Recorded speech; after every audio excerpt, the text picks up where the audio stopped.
Idara marchait le long d'un chemin de brousse lorsqu'elle aperçut une chaise abandonnée, placée stratégiquement en bordure du sentier. Elle tenta de l'ignorer, mais une force mystérieuse semblait l'attirer vers cette chaise étrange. Ses yeux restaient fixés sur les curieuses gravures qui ornaient le bois de la chaise. À mesure qu'elle s'approchait, elle ressentait un besoin irrépressible de s'asseoir, et avant même de réaliser ce qu'elle faisait, elle se retrouvait assise sur cette chaise. Il était une fois une jeune fille très têtue, nommée Idara, qui vivait dans un petit village avec ses parents. Idara était si obstinée que ses parents avaient tout essayé pour faire d'elle une jeune fille respectable, mais elle n'écoutait jamais leurs conseils. Elle avait son propre esprit et faisait toujours ce qu'elle voulait. Sa nature rebelle se manifestait de multiples façons, affectant profondément ceux qui l'entouraient, surtout ses parents. Un après-midi étouffant, le père d'Idara tomba gravement malade, mais Idara, indifférente, refusait de s'occuper de lui car elle devait retrouver son petit ami, Bolu, un jeune homme dont son père lui avait maintes fois interdit de fréquenter. Idara, obstinée,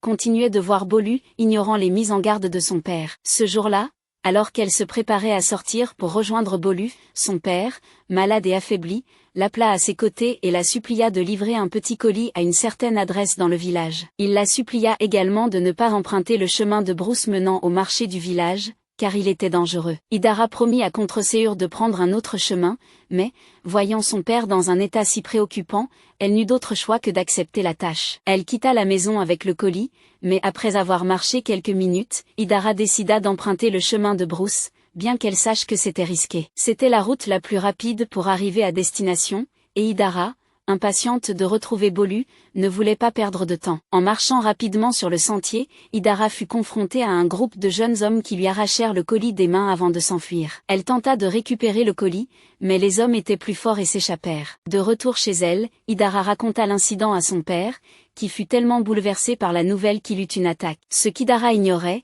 c'était que le colis contenait tout ce que son père avait accumulé au cours de sa vie. En voyant son père dépérir, incapable de se mouvoir comme avant, et sa mère, remplie de rage, se demandant comment elle avait pu engendrer un enfant aussi têtu, Idara commença à se sentir coupable. Mais malgré les avertissements de sa mère qui lui disait que sa tête de mule finirait par lui attirer de graves ennuis, Idara persista dans sa rébellion. Une nuit, Idara décida de quitter la maison en cachette. Ses parents l'avaient pourtant mise en garde à plusieurs reprises de ne jamais sortir la nuit, mais Idara, fidèle à son caractère opposant, ne tint pas compte de leurs conseils. Elle sortit discrètement, sachant que ses parents dormaient profondément. Son petit ami, Dayo, l'attendait près de la rivière du village, et Idara se dépêcha de le rejoindre. En chemin, elle tomba à nouveau sur cette chaise abandonnée. Bien qu'elle ait tenté de passer son chemin, elle se sentit irrésistiblement attirée par la chaise. En s'approchant, elle remarqua à nouveau les gravures étranges qui ornaient le bois, et, avant même de comprendre ce qui lui arrivait, elle s'était assise sur la chaise. Dès qu'Idara s'assit,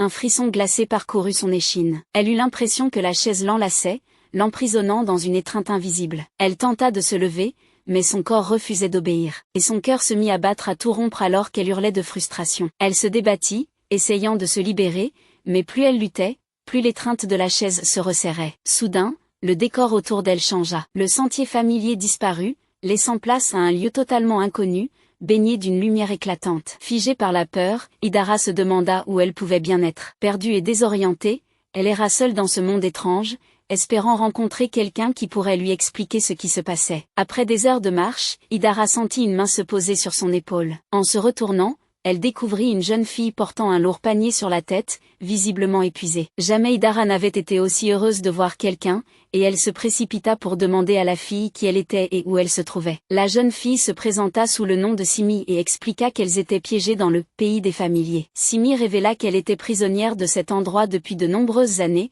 cherchant désespérément une issue. Curieuse, Idara demanda à Simi pourquoi elle portait un si lourd panier sur la tête. Alors que Simi s'apprêtait à lui répondre, un panier tout aussi lourd apparut soudainement sur la tête d'Idara. Déconcertée par ce panier apparu de nulle part, Idara tenta de le poser, mais Simi la mit en garde contre cette action. Elle lui expliqua qu'elle devait porter ce panier partout où elle irait et qu'en aucun cas elle ne devait le poser, sous peine de rester piégée à jamais dans ce monde étrange. Simi montra à Idara plusieurs personnes désormais piégées dans ce lieu pour l'éternité à cause de leur entêtement. Elle expliqua que le poids du panier représentait les conséquences de leurs actions et de leurs erreurs envers ceux qu'ils avaient blessés par leur comportement. Idara remarqua que son panier était particulièrement lourd et se rappela soudain son père, cloué au lit par un AVC, et les avertissements de sa mère qui résonnaient à ses oreilles. Le remords la submergea alors qu'elle prenait conscience des dégâts causés par son obstination. Dans ce monde étrange, personne ne savait quoi faire pour se libérer. Ceux qui réussissaient à s'en échapper disparaissaient soudainement, sans avertir personne. Idara,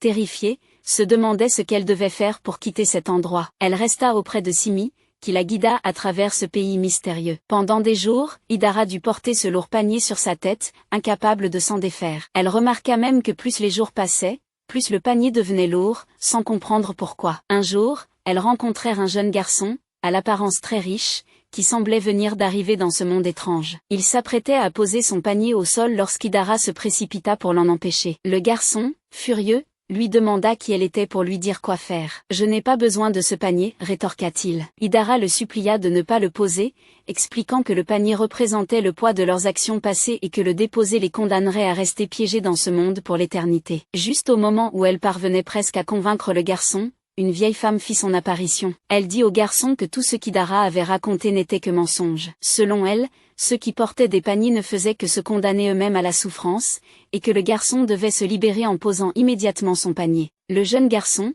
confus, hésita, mais décida finalement de ne pas déposer le panier. Cette décision mit la vieille femme en colère, qui d'un geste brutal fit tomber le panier de la tête du garçon. Aussitôt, la vieille femme éclata d'un rire terrifiant avant de disparaître dans les airs, emportant le garçon avec elle. Terrifiés, Idara et Simi se serrèrent contre leur panier, déterminés à ne laisser personne les en débarrasser de force. Elles reprirent leur marche, craintives et épuisées, jusqu'à ce qu'elles arrivent près d'un ruisseau étrange, qui ressemblait étrangement à celui du village d'Idara. Ce lieu raviva de nombreux souvenirs chez Idara, et elle se mit à implorer ses parents de lui pardonner. Elle se rappela tous les moments où son père l'avait mise en garde contre certains dangers, mais où, obstinée, elle avait ignoré ses conseils, ignorant les conséquences. Le poids du panier sur sa tête devint encore plus lourd, comme un reflet de la culpabilité qui accablait désormais son cœur, tandis qu'elle espérait désespérément une chance de corriger ses erreurs. Alors qu'elle se tenait près du ruisseau, Idara et Simi remarquèrent un phénomène étrange.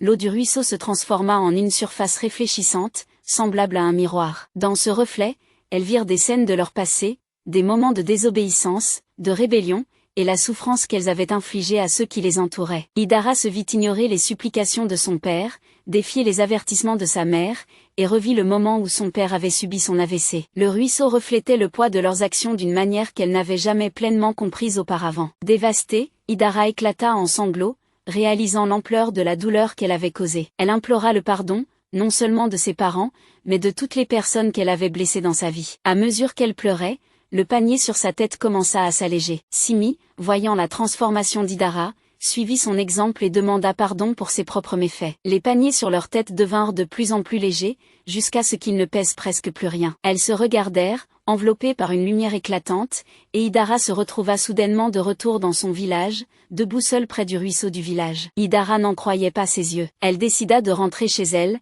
mais sur le chemin, elle aperçut son petit ami Dayo avec une autre fille près du ruisseau. Elle ne pouvait pas croire ce qu'elle voyait. Dayo, celui pour qui elle avait défié son père, était déjà passé à une autre fille si rapidement. Le cœur brisé, Idara rentra précipitamment chez elle et trouva sa mère assise sur une chaise, en pleurs. En se précipitant pour comprendre ce qui se passait, elle réalisa que son père venait de décéder. La douleur et le regret qu'Idara ressentit à ce moment étaient insoutenables. Elle s'effondra au sol, pleurant sans retenue, ses larmes coulant à flots. Elle venait de perdre son père, un homme qui avait toujours tenté de la guider malgré sa rébellion. Le fait que ses propres actions aient conduit à la mort de son père brisa le cœur d'Idara en 1000 morceaux. Voyant sa mère dévastée, Idara promit de changer. À partir de ce jour, elle écouta attentivement les conseils de sa mère et consacra son temps à l'aider à surmonter leur perte. Son expérience dans le pays des familiers lui avait enseigné de nombreuses leçons, et Idara fit tout ce qui était en son pouvoir pour réparer ses erreurs. La morale de cette histoire est que toutes nos actions ont des conséquences. Il est essentiel d'écouter les conseils de nos aînés, car ce qu'ils peuvent voir en étant debout, même si nous étions perchés au sommet d'un iroko, nous ne pourrions pas le percevoir. J'espère que vous avez apprécié cette histoire.